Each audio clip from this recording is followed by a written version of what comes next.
What's going on, fellow WrestleManiacs? It is your host, Adam Perez. We are back once again with a brand new episode of WrestleManiacs podcast as we're set to go ahead and give you our review for the Elimination Chamber 2024 as the road to WrestleMania certainly continues. We got ourselves a couple of survivors.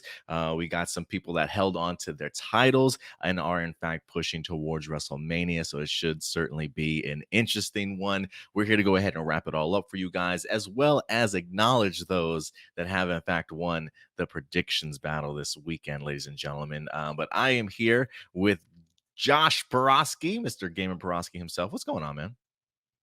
Nothing much. Just enjoying that sleep after that 4 a.m. wake up call. I should say really 3 a.m. wake up call. And then I have my toddler wake up after that. So really was no sleep. So I have the darkness kind of going in the background. Different setup, but definitely kind of, having it dark and light after a good nap after this for sure. The team appreciates you taking one for us for sure, and sitting up and keeping track of all the wins and losses. How did you like the pay-per-view overall, man? Overall, it was pretty good. I mean, again, you could definitely tell that, I understand now why they went to Australia, because I'm telling you, that crowd was hot. I mean, we talk about, let's look back at AEW All In London. I dare say almost as comparable, but I mean, WWE, whenever they want to go big and go home, they go big. So, I mean, definitely it was quite a sight to see the Elimination Chamber in Perth, in Australia. And I mean, they were hot for everybody. I mean, the crowd just went wild for everybody. So much so that in one of the matches, we'll talk about, they had to turn the lights out on the front row because of some of the crowd's reactions to a certain wrestler there, certain superstar, I should say. So, pretty big deal. Yeah, I will say, if there was a takeaway for me when it comes to Elimination Chambers, I really like when WWE goes international. Not to say anything about the US crowd or anything like this, but anytime they go international, it is usually always hot. And I absolutely love the reactions and stuff. And it really just amplifies these pay-per-views each and every time. For me, I thought the pay-per-view was okay, just in the sense that I think a lot of the stuff was kind of predictable, which I kind of wish they threw in a couple twists and turns here, but I do think that some of the finishes for the matches really helped kind of improve the overall pay-per-view for me. So I enjoyed it. A little bit too predictable, but I enjoyed it overall. And like you said, the crowd definitely made it worthwhile for sure. So let's go ahead and talk about this pay-per-view, man. We don't really have a starting point, but is there a particular moment or a match that you thought was the biggest moment of the night that we should highlight first? Well, I was thinking about matches and moments, and the one thing I think that really kind of has been the tell all in the last couple of weeks since the Royal Rumble has begun, with all the Miss McMahon allegations and The Rock joining TKO. I got to say, Cody telling him, Matt Rock, I want a match anytime, anywhere. So really, I would think, and again, I do think it was interesting, a little throwback to the Velveteen Dream with Seth Rollins' glasses there, but Yeah, I I wonder didn't if think that was about on that. purpose or not. But no, I think that was a definite pivotal moment because, I mean, ever since they announced that The Rock was going to do it and Cody stepped aside, everybody online's been saying, I want to know why Cody gave it up and then finally decided, no, it's time. It's my time. So really, for him to challenge The Rock, will we see it on night one, giving Seth Rollins kind of a break? And maybe it'll be Cody versus The Rock just to see who fights Roman Reigns. And maybe, I don't know. Again, I thought that was a big moment because finally the moment that we've all been waiting for since the initial slap to Cody Rhodes in the face was him calling out The Rock and saying, I'll fight you anytime, anywhere. Now, there's no pay-per-view between here and then, so what are we going to do? Are we going to have Cody versus Rock night one and Cody versus Roman night two? Could be possible. I would love that setup. Feeling very much sort of like a gauntlet style in the sense of Yes, like you got to get to the boss, you know.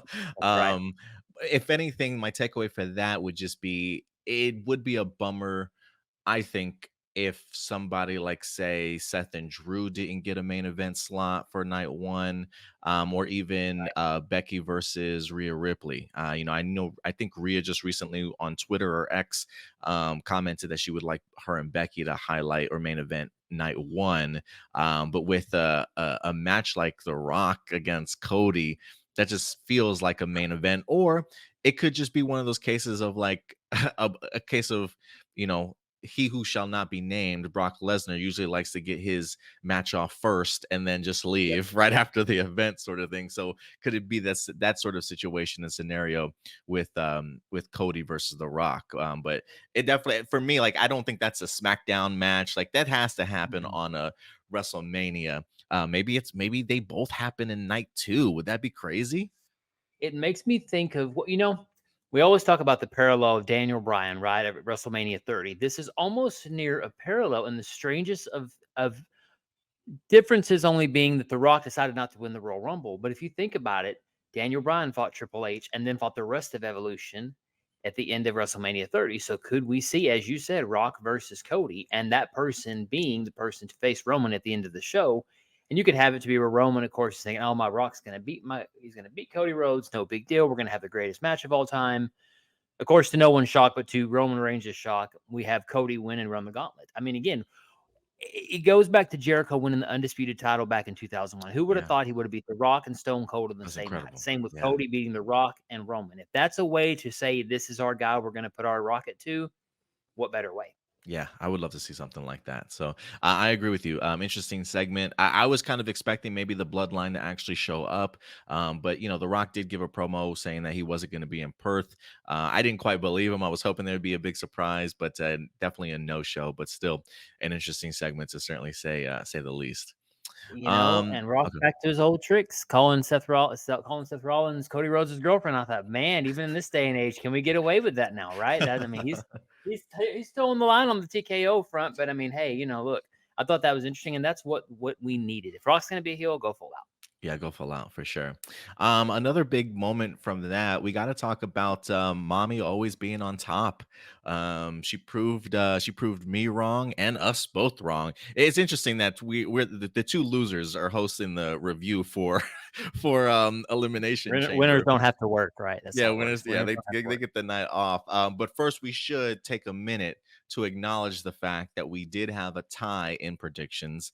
Do Indy we do along two with fingers now? Datila, huh? Yeah, I guess Do we two, do two, 2 fingers now? two. No. I guess that's what we have to do, right? I guess so. So Like, yes, they I did it. I would like to take this moment for Indy along with Datila to let us know, to let you guys know I acknowledge We you. acknowledge I you. acknowledge you. Congratulations on beating us both. Look, we took some swings, Josh, Did. but sometimes the swings just don't pay off. You know what I mean? But yeah, I definitely acknowledge you, Datila and Indy. Great job on predictions this week. You too, Josh. You gotta do an acknowledgement, man. Oh, no, definitely. For Indy and Donatello, of course, the toast of the West Coast, and then the man with the Mhm. plan, Indy. Definitely the hardest working man, I would dare say. The guy works, For real. hundreds of hours, seems like, right? For So real. I definitely acknowledge both of you. You are the winners, well deserved. And again, can't wait for our next matchup at WrestleMania. Yeah, it's gonna be a good one. 2 nights worth of predictions should certainly be fun Yes, to go ahead yes, and break down for sure. Indy will be joining us for A Plus Hero Report later on this evening. For great. those of you, he is dropping off his daughter and then having to drive all the way back home, sort of thing, and hopefully he can get some sleep in between. But let's get back to Elimination Chamber here. Mommy continues to be on top. Rhea Ripley walks out of Perth. She hit her finishing move on Nia Jax, which was Yeah, unbelievable. I'm quite a surprised that sight. what you say? It's quite a sight to see. Yeah, and almost looked fairly easy for her too, which was kind of crazy when she pulled it off. I was a big surprise that she actually kicked out of the corner drop from Nia Jax. I kind of expected that she would when she went for that move relatively early in the match and she kicked out, and I'm like, oh, this is not a good sign for me, like predictions Right. wise. But I will say when we talked about our predictions, I was like, I don't know if this is going to be the best match of the night. Like, I don't know how good this match is going to be. And I don't think it was match of the night by far. But I think Nia Jax and Rhea Ripley definitely put in some work in this match to certainly make it enjoyable. And Rhea Ripley was just completely over with this crowd, obviously. You know, I mean, and they really did not give Nia, or not Nia, they didn't give really Rhea a very dominant win. Really, it was No. kind of and for a superplex to a Riptide, that was quite unexpected. I one did not expect a superplex. Two, I they know. had Nia basically dominate her the entire match. And I thought, are they really going to have her get beat this quickly? I mean, again, it could have happened, right? This match definitely was something that I wasn't disappointed by the ending, but I was very surprised that they basically made it seem like if she can barely survive Nia Jax, great. But now when we're talking about Becky Lynch, Lynch isn't as big. I mean, not to say that they're not going to be believable, sure, but this was a Mhm. hard hitting match. At its points, I was just like, oh, I felt for Rhea because I thought maybe she's, letting her potato her on purpose to make it seem more realistic, right? Especially that Oh, bonsai drop. And there were some scary moments, especially when she started screaming on her back. That was a really good sell because, I mean, I thought, oh oh no, yeah. what if she gets injured? Mhm. Yeah, no, I totally agree. But yeah, Nia was definitely dominant in here. I was really surprised as to how much offense she really got in, really controlled most of the match for sure. And Rhea gets her licks in for sure. But like you mentioned, the really big, pivotal, impactful moments for her to kind of pull off the win here. And her family was in the crowd too. It was kind of cool to be able to see her celebrate there. And she just soaked it in, man. She went into that ring like 2, 3 times, getting on that top turnbuckle to go ahead and Mhm. really soak it in. And it's just interesting. We talked about the parallels a little bit between Drew McIntyre at Clash at the Castle Clash sort at of the thing. Castle, yeah. Yeah. Look, I love when they put over their wrestlers in their hometown. It's a really big bummer that Drew didn't get the opportunity because that place was so hot at Clash at the Oh, Castle. it would have been a That riot. Oh, it would have been right in the streets for sure. But I'm glad she got her opportunity to not only perform but also win in front of her crowd. So shout out to Perth for certainly coming through for mommy for sure. So another shout out for Perth. I don't know. Did you catch what happened when she was going to try to sit and squash Rhea when she was laying on the mat? Mm-mm, I So missed it. this is why I love international because at this point it's pay per view, PLE. You can't do nothing about it. So Rhea's sitting here like this and is about to get squashed from Nia Jax, not with a bonsai, but just kind of a sitting senton essentially. She misses, and the crowd starts chanting Nia's hole," going back They to the brought that. meaning Yeah, of they my brought that hole. back. That's awesome. That's You go back awesome. and watch it. I was listening. I was like, "Are they saying that?" I turned the volume up. I thought, "Oh my god, only Perth is going to bring up some It's a international great callback. random meme, right?" Yeah, Yeah, some great very good callback for callback. sure. I died laughing at that. I thought, "Wow, I would not have expected that in a 2K24." But hey, WWE's different now. So Rhea Ripley moves on to WrestleMania. She will technically walk into WrestleMania as a year-long champion, as she did defeat Charlotte Flair for the title at last year's WrestleMania. So 365 days at least for Mommy here. And she will, in fact, be facing off against none other than Becky Lynch. We all predicted Becky Lynch to certainly pull this one off. I really enjoyed this Elimination Chamber match. I thought everybody really had some really great spots. The Tiffany Stratton with the was it the swanton, it looked like, Oh, off the top of the pod looked she's over. great. Yeah, she's so she yeah, the crowd in Perth were so hot for her for sure. They were really pissed off when she wind up getting eliminated. I thought Liv Morgan did a hell of a job in here too. I think Yeah, she eliminated like 2 people. She was somebody maybe like a couple years ago I just didn't necessarily care for so much, but I think she's same. really come into her own. I don't know if it's the stuff with Ronda tag teaming with Raquel. I don't know, but she's clearly has been in the ring putting in some work. And Liv has definitely been quite impressive. I was hoping Raquel would have a better performance. She did have some impactful moments for sure, just throwing women against the side of the elimination chamber and things like that. But Becky, we ended off this match, if I'm not mistaken, with I think it came down to Becky, Liv, and Bianca. And I really enjoyed sort of the quick succession of pins at the end. One Yes, to kind of surprise Bianca, getting her eliminated by Liv, and then the quick turnaround from Liv right into the manhandle slam and ending immediate. it. And it was just a great contrast of seeing Becky Lynch with the victory, and in the background you could see Bianca like just distraught that she just got caught off guard, sort of thing, and lost it. Like it was in her fingertips, and she wound up losing it, sort of thing. So I thought it was a really great climax to this match. But do you have the listing of who the eliminations there, and I do. then give your thoughts on it? I do. Sure. So we look at the. Do you want the entrance or just the eliminations? First one Just eliminated. the eliminations. Again, I felt so bad. Poor Naomi. I mean, again, coming Oh, from TNA as world champion, all of a sudden flipping off, which again, I mean, in a given normal person, yes, it would make sense if it was the first chamber match ever in history of a woman's chamber match. And, but I hated for her to be eliminated because, I mean, the crowd was with everybody but Naomi. Poor Naomi. They didn't care. And I felt so bad because over in, Impact TNA, she'd have been, she was a champion. So they really kind of did her a disservice, I thought. Second was Tiffany Stratton. And so Stratton eliminated Naomi. Liv Morgan eliminated Stratton. Next was Raquel Rodriguez by Bianca. Then, of course, Liv Morgan eliminated Bianca, which I thought was quite a telling thing, especially because they were not usually in the same echelon. So that was a big Right. jump for Liv Morgan to do that. Mhm. And Becky Lynch again, manhandled Slam, and Becky Lynch is our winner. But shout out to the women because, we always, I think about 2002 and thinking about who we had back then when the Elimination Chamber debut. We had Trish, Victoria, Lita, all of them. Can you imagine if we had had a women's Elimination Chamber with them back then? Wow. Or the Yeah. Hardys and the Dudleys, ENC, all those guys in an Elimination Chamber match. Could you imagine what we could have had? Been So, I bananas. mean, the women have stepped up, and, I'm not surprised Becky Lynch won, but it was pretty close. And again, for me personally, I'm hoping this is going to turn to a Bianca Belair heel turn because, that was her thing. She's Mhm. going to main event WrestleMania and didn't do it. So why not turn heel? They need somebody new. So why not make her a bad guy too? Have her Yeah. join Bobby Lashley's group. Just do it. Yeah. I mean, they already wind up getting a female counterpart to I that. hate it. Yeah, I I hate it. I haven't really seen her too much in the ring on her own. I didn't I missed her time when she was in NXT, but I always thought it would be a perfect fit for Bianca to be on Bobby Lashley's team, honestly. Her Especially husband. with Montez Ford and them together. I think that would have been a really great combination.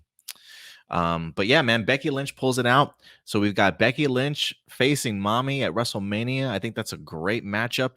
I know I was kind of teasing maybe the idea of a triple threat match between her, Nia, and Rhea Ripley, but I'm perfectly okay with this one-on-one match. I think this is going to be a hell of a match and certainly main event worthy. So we'll see what the night one or night two is going to look like.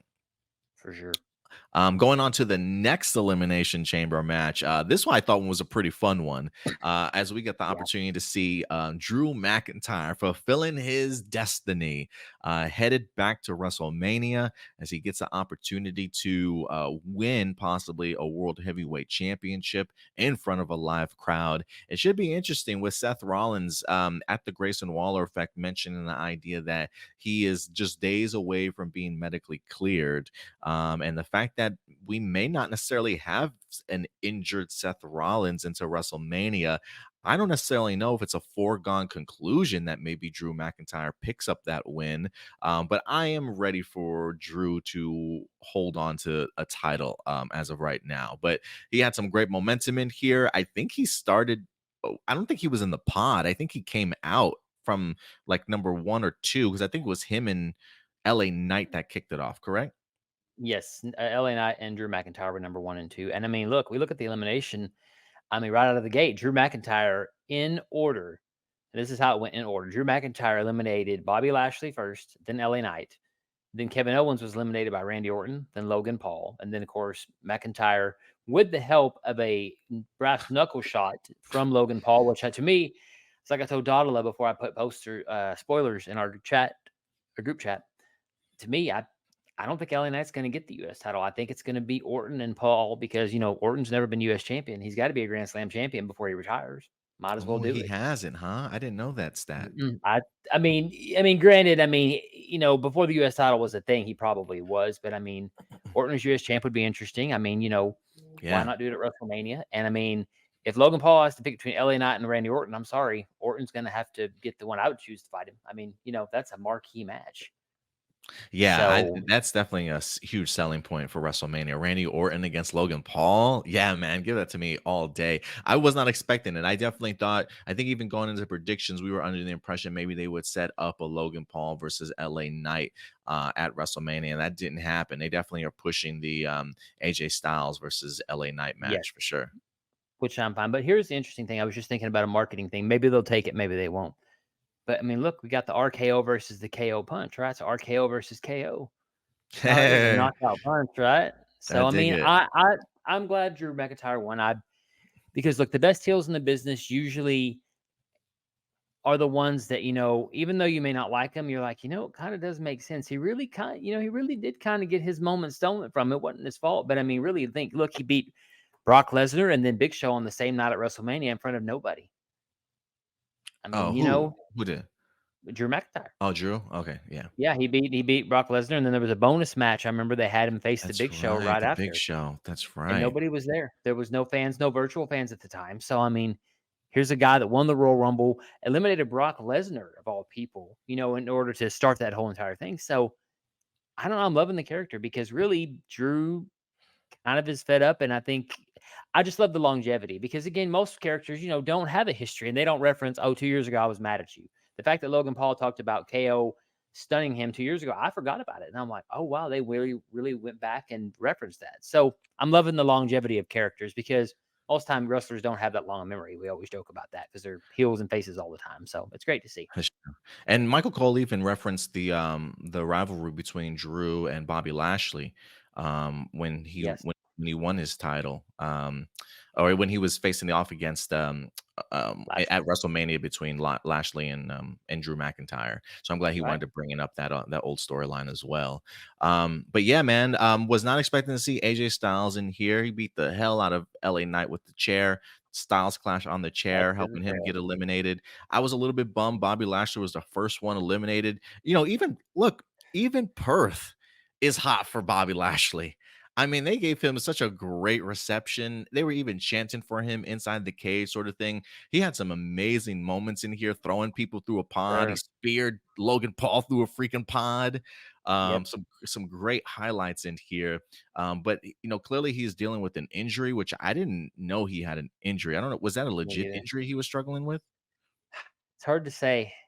It's really hard to say. You know what's interesting time wise? We talked about this being a long pay per view. The chambers, each chamber only went about 32 minutes for the women and 36 minutes for the men. Didn't go Mm. anywhere near an hour like we guessed. Yeah, I think we were expecting really long chamber matches. But yeah, the Lashley elimination was a surprise. Drew McIntyre took advantage of that, knocked him out.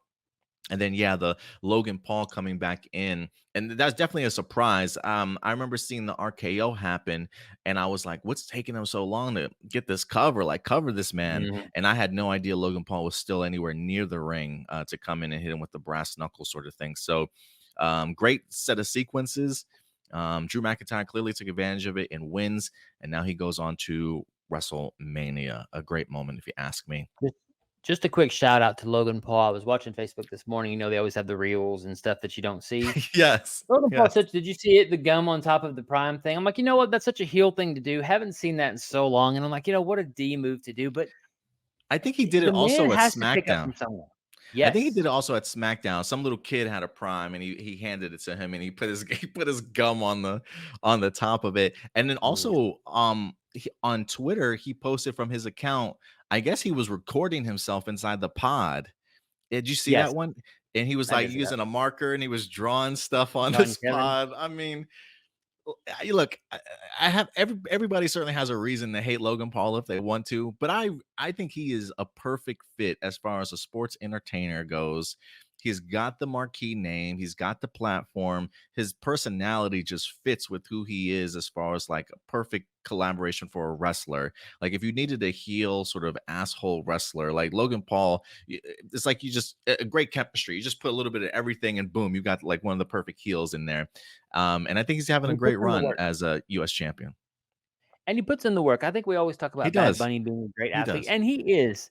Bad Bunny, I'll give him credit, takes the beatings like he should, but, do I think he can hit a Canadian destroyer? No, it's a little kind of far-fetched. Do I think Paul could? Maybe, but still a stretch. But Logan Paul, I mean, the boy puts in the work. I cannot say anything about it. I mean, even I watched a lot of the podcasts with the legends, and they're like, even though he's a YouTuber and this and that, they're like, you can Yeah, he's tell he paying his respects dues. the business. Yeah, He pays his he's dues. definitely putting in the work. Yeah, he's I putting mean, in the he didn't work for have sure. to be speared through a thing with Bobby Lashley. He could have easily moved. He could have said, "No, I'm not going to do that." But the man takes it and takes the licks and keeps on ticking. So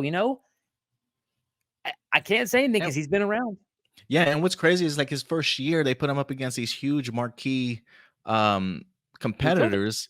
He kills it and he loses, right? He's like on a huge losing Yep. streak. So he Yeah. definitely took his pins in the middle of the ring and gained the respect of some wrestlers for sure. So props to Logan Paul for continuing to really Yes, sir. um really put in that work. And then so yeah, Drew McIntyre certainly goes on, carrying a ton of momentum. And then last but not least, the Judgment Day, retaining All their right. tag team titles against New Catch Republic. I really enjoyed this match, man. Yeah. I think they're doing a great job, especially Triple H and just the booking around the tag team titles. I feel like anytime there's a tag team title match on the line, it's probably one of the more competitive and entertaining titles to watch people fight for. I mean, they've had some great competition to say the least. The DIY stuff comes to mind, and now getting an opportunity to see in New Catch Republic with two people in Tyler Bate and Peter Dunne that have such great chemistry already over the years and know how to be great tag teams facing off against Judgment Day. And I think it was Corey Graves that talked about the idea of like, when they first started out, Finn Balor and Damian Priest, it felt like an odd pairing for a tag team, but they have really come together as a very formidable tag team. I've seen some great tag team moves. They're in and out of the ring with great tags. I mean, just the chemistry is really off the charts. And so they've definitely come into their own of being tag team champions, and they certainly showed it once again in here. It looked like at the end of this, after the stomp, I wonder if Finn Balor maybe dislocated his finger or something like that. He looked like he was in some pretty bad pain as far as his hand goes, trying to lift up the titles, and Yeah. it looked like he was trying to pull his finger maybe back into place, his thumb or something like that. So I haven't checked to see if it's a legit injury or not, or if he's okay. But definitely a hard fought battle in here for sure. So little, and I'd probably say well-known fact, but I still think it's so interesting that, Finn Balor was the trainer, mentor for Becky Lynch and also JD McDonough or Jordan Devlin. Mm-hmm. But I think it's Mm-hmm. so strange. You never usually see the student, the master, and all that sort of stuff. And they really never make reference to the whole fact Finn Balor trained JD. So I thought that was always an interesting thing that I think that they could tell a story there later that would be really, really well put out, I think. Same with Becky Lynch. Yeah, man, and plus, I think the history between I'm sure Tyler Bate and Pete Dunne probably know Finn Balor relatively well. Also, I think Oh, yeah. I saw them at Perth hanging out on the beach together. So I'm pretty sure that they've got great chemistry already just in the ring with each other. So I'm glad that they wind up getting this spotlight. International stars on an international stage. Mm-hmm. Fans were eating it up. So they put on a great performance. And if anything, I think people continue to believe maybe the next stop for Judgment Day is WrestleMania, possibly against Awesome Truth. We'll see if that comes to fruition or not and how they start setting things up. But I'm definitely expecting a big match regardless for the tag team titles Speaking of, at WrestleMania. to just throw in two little things. One, the superstar that they had to black out the whole front row was because the whole front row was flipping off Dominic Mysterio, so they had to black out the crowd Oh, is that on what that they were whole doing? entire side. Oh, And goodness. secondly, and I don't know why they didn't reference this, did you see where R-Truth ended up going? On Mm-mm. Facebook, he posted a video, "Hey, guys, I'm here in Austria. Where's Yeah, he's in everybody? I'm at the Austria. arena. Yes. Where's everybody at?" And I was like, "Oh, that would've been perfect to show them because they'd have been like, okay, Truth's in Austria, idiot," or whatever. They could have just I don't know why they didn't interweave that into the show. That'd have been a perfect little laughing segment. Because at first, I didn't even pick it up first. I thought he was calling Australia, Austria. Then I watched it again. I'm like, "Oh, he's in Austria. No wonder the arena is empty." I mean, to me, it would have been perfect to interject that during the Judgment Day. I guess they didn't think about it, So but they really flew this him is to great. Austria, you think? No, he was probably either in Perth or something, but I mean, I still think that was a genius move for him being like, "Hey guys, nobody's here. Should I go home?" Yeah, man. It would look. I don't even know how old our Truth is at this point. Is he like in his Yeah. 50s or something? Oh my god, Um, yeah. I would love to see him have a WrestleMania moment and win some tag team championships. Just win a championship. Give me a world title, R-Truth. I mean, he was the NWA champion. He could be a comedy Yeah, character, he but look, I was. mean, the Great Khali was world champion. We can't give R-Truth the nod because the man, he's 52 years old. Wow. Okay. So yeah, man. Give R-Truth some love for sure. So we'll see what happens when it comes to WrestleMania. But overall, solid pay-per-view. Nice stop to WrestleMania. Again, I kind of wish there was some Yeah. more unpredictability, but I do think the announcement from Cody Rhodes, hearing about Seth Rollins getting closer to him being healthy, I think definitely changes the dynamic even more going into Mhm. WrestleMania. So we have a lot of great storylines that we're going to be focusing on. And you know what? The kickoff show. I didn't even think about bringing up the kickoff Oh show. yeah, Kabuki Warriors, my girls. Kabuki Warriors wind up retaining. And I had a feeling that they were going to retain. after I saw a promo for SmackDown this week where it's supposed to be the Kabuki Warriors facing Bailey and Dakota Mm, Kai, and I was thinking to okay. myself like, damn it, they're gonna go into SmackDown with the championships. I should have known better, but Right. so yeah, we'll see. This will be interesting because I'm wondering if this is a Dakota Kai like turns her back on Bailey. Come to find out, she's still with the Kabuki Warriors, or Please no. is she really going to be by Bailey's side? So we'll see what happens. But I think Bailey definitely deserves to get more love and attention than what she has been getting lately. She's been having some great promos and stuff and things like that on SmackDown, but all the talk around Cody Rhodes and The Rock and Drew, I think, has really kind of suffocated her storyline a little bit. But Yeah. definitely want to give props where props due in regards to Bailey. Hopefully, continuing along with this great storyline so far.